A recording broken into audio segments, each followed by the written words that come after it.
Whenever I get sad, I start to think about back when I was working for TaskRabbit, and that point in time has become such a pivotal point in my life. Even though it was all wrong, completely wrong, I felt the most at peace there. And nothing can ever beat that because not only was I rocking out to my own tune, I was just making money, living on my own, figuring stuff out. Everything was just clicking at that point in time. But I know deep down, I know that it was essentially wrong. There was something wrong with it, and I can't do anything about that. But it always makes me think a little deeper than what I've been thinking before. And, like this job, now that I've taken it on as a job, recording myself and I see it as a job, but I don't see it as much as a job. I see it as like a passion. You know what I mean? Like, I'm not sure how else to help myself. You know what I mean? Like, I can see that I want to be heard, but how can I let myself be heard? How can I do that for myself? And how can I make that possible for myself? And that's what I see it as. Like, yes, this is a job, but I don't see it as a job. I just see it as something that needs to be done. The job part is getting the equipment and sitting down in front of a computer and getting what's on my mind at that moment in time. And, like eventually it will become something much bigger. And I don't even see it ending in this lifetime. I see it ending in the next lifetime. You know what I mean? Like, this is just the beginning. This is just the very beginning. And I'm scared that it's going to keep repeating itself. And I don't want that to happen. I don't think that that will happen. But if that does happen, I don't know what I would do with myself. Like, how does it feel to live essentially? And my best answer for that would be like, I would want this to be continuing. Like, I want this to continue. I don't want this to be a one off thing. Like that throws me off way bad. So just getting the equipment and recording myself, like that is the job. And I I don't feel bad about it at all. I feel good about it. I'm like, yeah, this is great. Now the hard parts are, recording the real stuff. It's like, well, anybody can record themselves. Anybody can talk to themselves. So what do you have to bring to the table? And all I have is my life and what I've been doing so far and the research that I've been accumulating this whole time and my skills that I've been accumulating this whole time. Like, I see people just out there wasting their lives, just going hard at something that doesn't need to be gone hard at. And I see like Mr. Petrillo, he's collecting stuff and he will never let go of stuff. And he's been working his whole life. And now he's hitting 60 years old and he just broke his leg. And that's like the scariest thing for him. Like, he can't sit down and his leg is not healing properly and he has like 8 more months, but it seems like he's gonna walk with a limp for the rest of his life. And that's scary for him. You know what I mean? That's scary for anybody to be close to their 60s and just like losing it. You know what I mean? Like, you won't be able to walk properly anymore. But I've hit that point in my life, and I guess I was just trying to come in terms with it that no, there's something wrong with me, and I need to figure out how to fix that problem. And there was a fix for that problem. All I had to do was take my medication, but my mindset wasn't there. It wasn't there. No matter what you say, no matter what you do, if your mindset is not there, if your mind is not ready to accept what is going on, you will be pushed back steps, like hella steps, like so many steps. And you need to find a way to get back on track. You know what I mean? A mental illness is like the scariest thing I could have gone up against. You know what I mean? Like the constant police being called and the constant staying in a facility for God knows how long, and the new medication being introduced, and just ultimately looking at life and being like, this is going to be the rest of your life. Like, you're going to be taking medication for the rest of your life. And that medication is going to stop you from driving. Like, you won't be able to drive. And yeah, I'm thinking about it and I'm just like, that is scary. You know, for it to tell a 30-year-old that hasn't even started their life yet to be like, hey, listen, unfortunately, you won't be able to drive. You won't be able to get off this medication for the rest of your life. You will be impaired for the rest of your life. You'll need a guardian for the rest of your life. You will only get paid a certain amount of money for the rest of your life. You're on a fixed income. And growing up, you are told and taught that you can reach for anything that you want in life. You know what I mean? Like, to always think that you will always make a bunch of money. Like, that's what you always think. Like, oh, I'm going to make a bunch of money. I'm going to have a great life. And for it not to be given to you like that, for it to be like, yo, I don't think that you will make that much money. Like, you'll only make like 35,000 a year. And you're not that good at school. Everybody says that you can be good at school, but you aren't good at school. And what are you going to do about that? It's about the challenges that life throws at you that are obvious things. You know what I mean? Like, not everybody's going to be rich, but you expect yourself to be rich. And that's what I've expected for myself. And even through all that, I've been given a responsibility to look after myself in the best fashion that I can. And I've been given data upon data of information that needs to be uh, taken care of. Like, the information is so secretive and it's so hard to say that I can barely even say it into words right now. But it's like, drugs is something that nobody ever wants to get mixed up in. You know what I mean? And I dived head first in.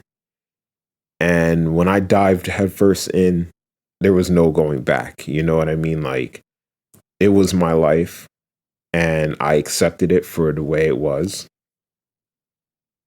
I saw nothing wrong with it, but there was clearly something wrong with it. You know what I mean? Like, I wasn't able to work, and my friends, I started dropping friends like crazy, and my everybody around me was worried about me, and I couldn't talk for the longest time, and now I'm able to talk. And there's just one thing that I want to say before I end this. It's basically what I've figured out, that drugs, you don't need that much.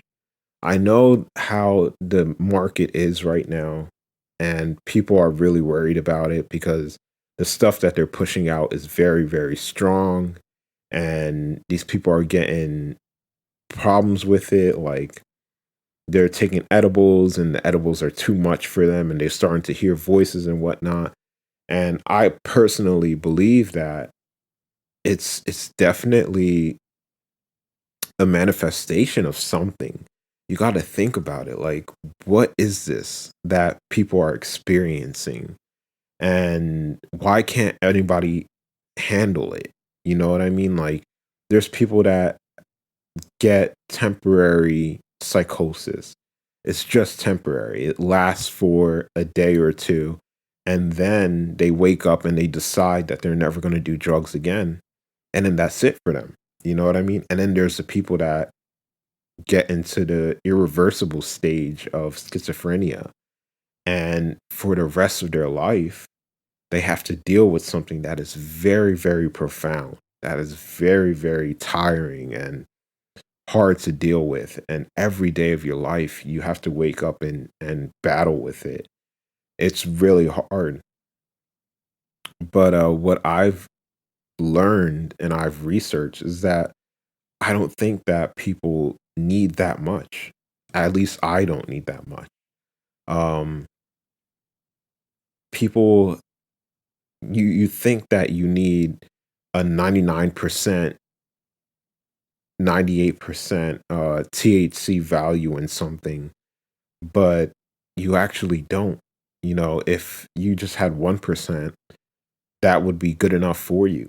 But it's very hard to like put in terms because it's like hidden in all of my notes and writings and all of that. It's really interesting because I feel like if I was to explain this to anybody, they would say like you're just crazy, which is why it's very helpful to be able to talk to yourself and really get it out and air it out. And it's not like I'm going to do anything dangerous. Like I know that I'm not able to have any drugs or anything like that. You know what I mean? Like unfortunately, those part of my days are over. But I do feel like in the next life, maybe I will start this whole path again. And maybe I'll get a little bit further than what I've gotten in this life. Because in this life, all I've gotten was sickness. And that's very unfortunate. You know what I mean? To live in this life and to get sick is hell. It really is hell. I wake up every day and I'm struggling to wake up and I just have dreams and upon dreams, and these dreams are like of my ex-girlfriend and of school mostly, and it's just me failing out of school, and that's supposed to be a happy thing.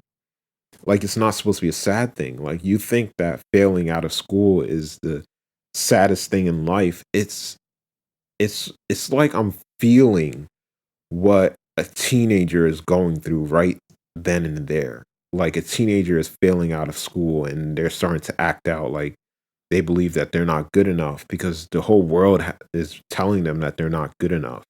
My dad tells me every day basically that I'm not good enough. Like he talks about how, if you don't go to school, you'll fail in life. And if you don't have a job, you'll fail in life. So it's like it's not like he means it. He's just saying it over and over again when I'm with him.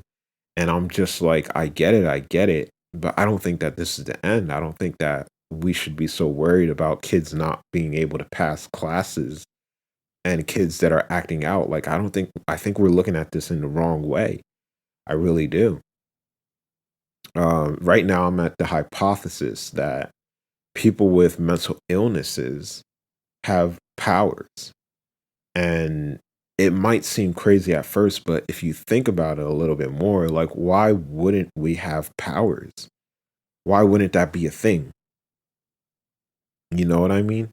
Like, we talk about it in movies, we talk about it in books, but never in real life do we talk about it. We're too serious for that.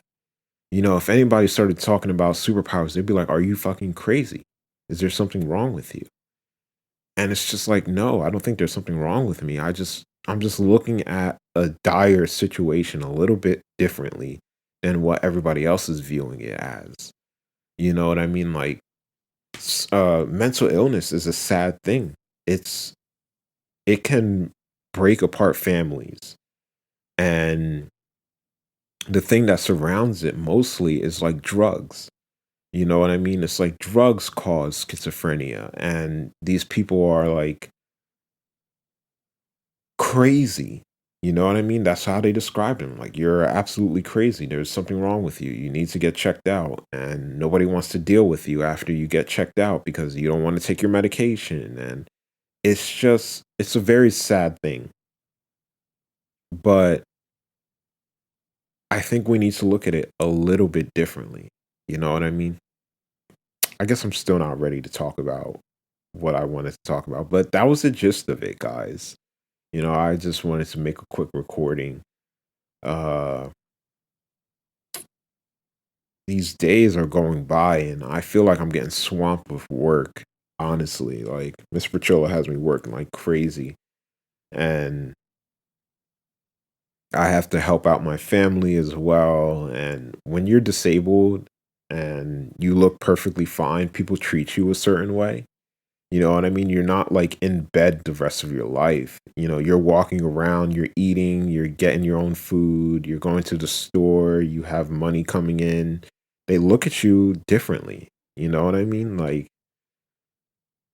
my dad doesn't want to say it, but he looks at me like I'm a bum. And my sister just looks at me like I'm sickly. And everybody else just looks at me like a person that can be anywhere at any time because I don't have a job to go to. It's very hard to do. It's very hard to deal with. You know what I mean? I'm not gonna lie. Uh, Other than that, man, I just finished an anime. Uh, I forgot what it's called, but I just finished it, and it was a pretty good anime. Other than that, guys, I guess that's all I wanted to say for today. I definitely have way more to record, but I'm trying to keep it simple for now. You know what I mean? I have so many videos that I need to post up, and I'm focusing on that. And once I catch up to the videos, I feel like I'll be more in balance. And the last thing I'll end this with: when a person has a mental illness, it's very, very, very different than a headache, than a broken leg, than high blood pressure. It's very, very different. It's like a mind game that you play with yourself every day. Like, if something goes wrong, it's in your mind, and if it's a thought process. It's like, oh my gosh, am I gonna hurt somebody today? And then it you have to kind of fight it, and it's a thought process that you have to fight. It's very Look, people that have mental illnesses, I completely understand where you're coming from. Okay. I sympathize with you. It's very hard. It is not easy, but please, I hope you hang in there.